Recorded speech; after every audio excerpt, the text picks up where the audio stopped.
Hello and a long-awaited welcome back to the channel. After a little bit of thought and a pause for what I wanted to be a few days that's ended up being about 10 days, nearly 2 weeks now, I've got some time to start tackling the metalwork under here. Let's get going. Oh dear.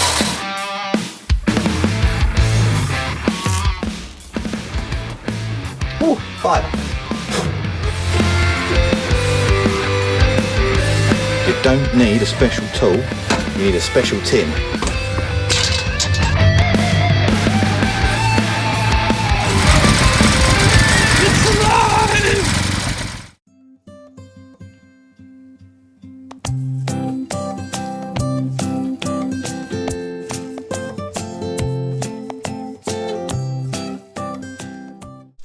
Okay, so I realise it's been, say, knocking on the doors of 2 weeks since I've done anything last, but I haven't done nothing. A lot of staring and thinking was done because I needed a reference point, so let me show you what I mean. So I had quite a few people just drop in the comments or message on here or on Instagram or wherever else. I've shared it in quite a few places.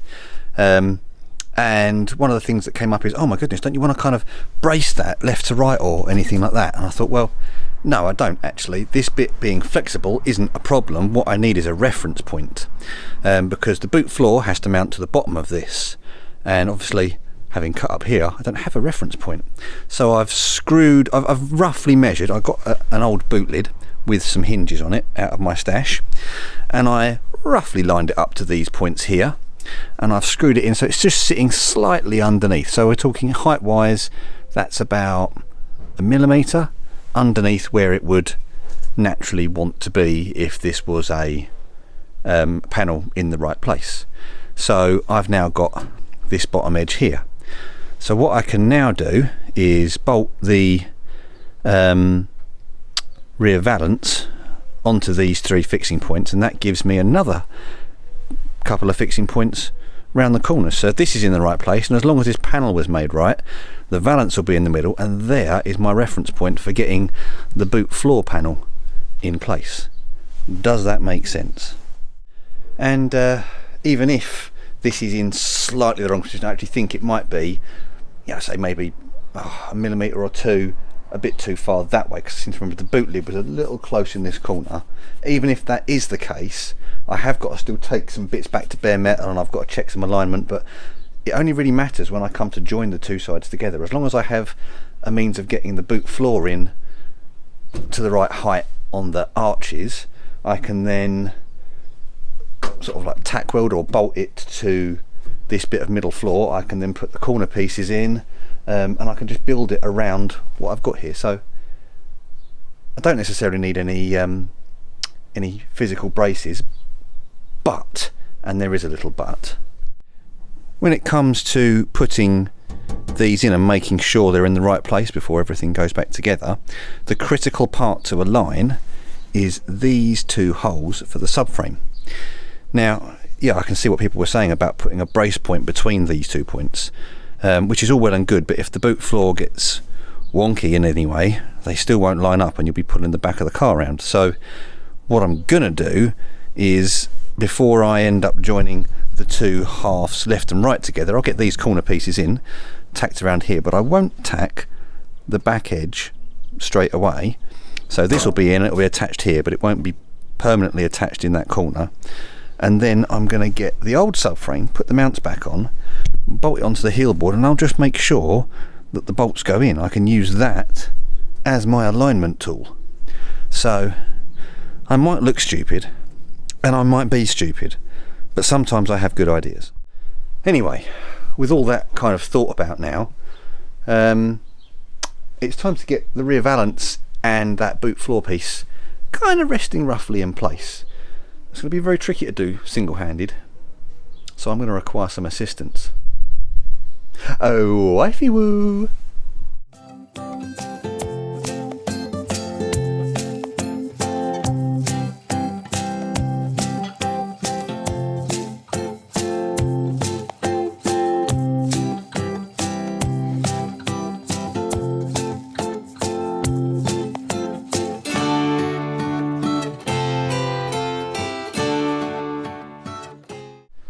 Yeah, okay, that was decidedly unpleasant. Not getting the wife's help, but actually aligning everything on here. It all kind of like bolted up nicely. You know, I get the bolts in place, and then I've got the wife to give me a hand doing that bit, and then it was just do a bit of alignment. Let's make sure the middle one's in the middle, and make sure the holes line up, and then check the distance for my subframe holes. And that's when I found something. Okay, so if you've watched the first part of this video, you'll have seen we checked the distance between that hole and that hole, and it was 980 when we started, and when we cut the middle out it had closed up a little bit to 970. Well, these new panels here, that puts us at what, 967? I mean, the gap wants to be out here somewhere, so I've got to figure out now whether these holes are in the wrong place, or whether I've got to just open the car out a little bit, you know, force it out either way, because I'm just not sure. In case anyone's now staring at the screen shouting, "No! How do you even know the 980 is correct?" Well, what I've done is I've reassembled my rear subframe with its mounts on, and we line that up into what is the centre there, and we come to this end and we align that there. Where are we? So let's just make sure we are the centre of that hole, and we come to this one. We are 967. So we've got to go at least 10 mil out. I've got to find. Oh, I'm stuck to the car. Yeah, I've got to find 10 mil that way. So it might just be re-drilling those holes, or it might be pushing the boot open a little bit. I'm going to have a little think on that one. I had a little think, and I've just broken out these bad boys here. These are Heritage Arch support brackets, so you know, and if you hold them back to back, the holes are kind of positioned the same from the end. So yeah, there might be, you know, where it's not welded in, a couple of millimeters here, so the panel can go that way a bit further. And it's not in its finished and home position, but a couple of mil there, and to be honest, maybe like 1 or 2 mil there, but that's not all of the millimeters I need. So yeah, I've got a feeling I'm going to have to get a bit of wood in here and push this boot floor out either way a bit, or something along those lines.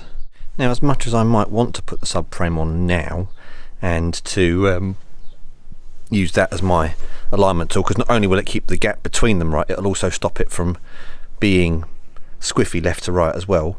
I can't, obviously, there's clips in there holding those boot floor pieces in the right places, so I kind of need to come up with a means with which to hold them in place. I don't want to commit to welding stuff in yet, although I might, but I've had a little think and a look about what I'm going to do back here.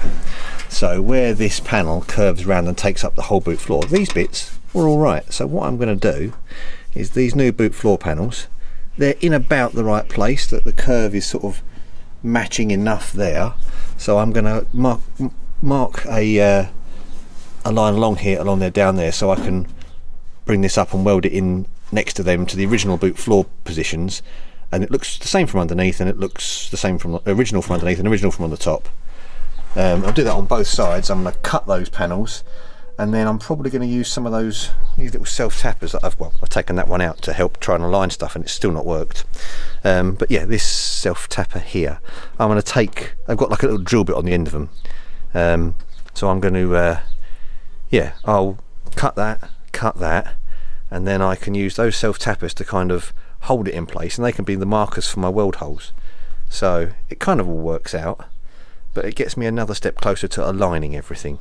So yeah, people sitting there now may be going, "Haha, we told you about using those panels." And yeah, I hear you, I hear what you're saying, but just the cost of that bottom piece that I'm going to try and put in there was 240 something quid.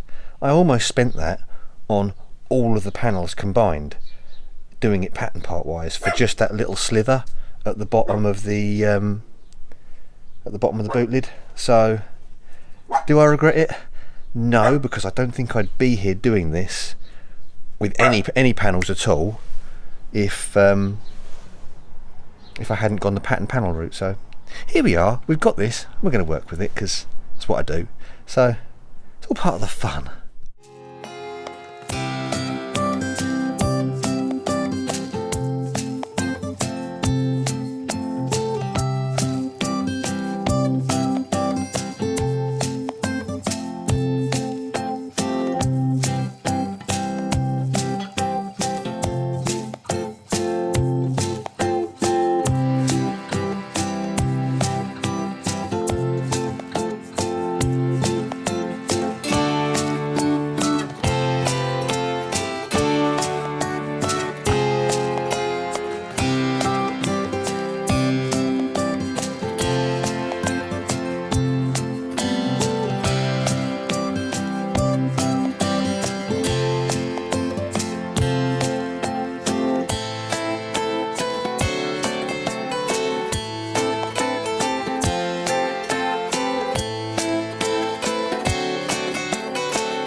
Okay, we have identified where the issue is. So these mounts actually lined up beautifully on this side here. The Hilborg ones are done up, everything is where it should be, except this side. They're actually quite a way short of where we need to be. So, I mean, you know, the hole it's over there somewhere. So that's this whole edge needs to go. So where I said it had closed up, obviously it very much had closed up.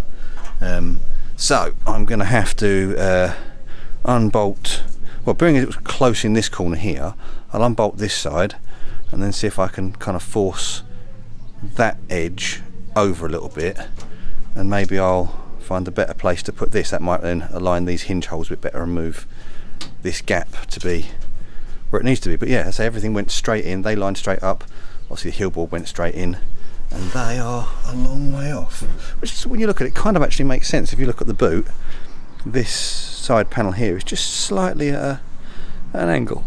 So I will now endeavour to find a way to make that all move over a bit.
And here we are. It actually went over, and well, the bolts go in. It's not perfect, but it's mini perfect. It's perfect enough. There's still some fettling to do on this outside edge. As you can see, the curvature of the panel, this is actually pulled in quite tight, so I've got to readjust things here a little bit. But with that held out there, I can then start undoing screws, reposition things, and yada yada yada. Here we go. But yeah, I fitted the boot lid. It does go on with a little bit of a plate. This is not going to be the finished product for the boot either, because there we go.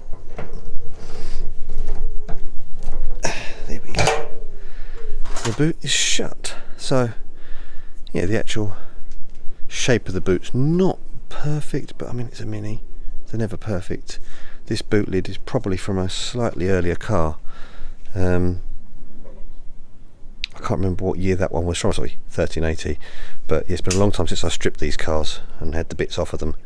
I might have the original boot lid for this car sitting somewhere, but again, I've got a shed full of stuff. So yeah, the gap's a little tight here and it's a little looser there. That's probably more the gap that, you know, is Mini acceptable. So I'll probably undo this screw here and jemmy it all that way a bit further, which will probably then relieve that corner there. But again, I've put a lot of screws in now rather than bolts, so I've got screws here and here and here and here and here. So it's kind of make a nice step forwards. I might put a couple of screws in these corners here just to sort of hold it all sort of together, and then tomorrow I can have another go, because I was hoping to get a bit further than this today, hoping to get stuff welded in, but yeah, clearly I haven't. Now I can't open the boot. I can't open the boot. There it is. There we go. So yeah, it's nice to get this on here, but yeah, it's we're good. So tomorrow's job is to take this all back out again. I can get these at least ready to be tack welded in, and I can deal with any rust and all the rest of it, and then I might be able to start getting these in. But I think the first job I'll do will be sorting out all these gaps to make sure the boot lid is at least where I want it to be, because I've got to at some point cut this overlapping part off, and I want to make sure that cut's in the right place. So I've got a feeling this cut needs to be maybe 5mm that way. Yeah, we'll see how it rolls, but I mean, that does look a lot better. There's a nice even shape along the bottom there now, which I haven't had in, well, the time I've had this car. I'm trying to think when I got this car, 2003, 20 years ago. It never had a nice rear valance on it. At one point it didn't have a rear valance on it, but still. Okay, I'm going to leave it there today. This is part 2 done. Part 3 tomorrow, and then hopefully that includes welding, because I really do want to get on with this. Anyway, thanks for watching, and I'll see you on the next one.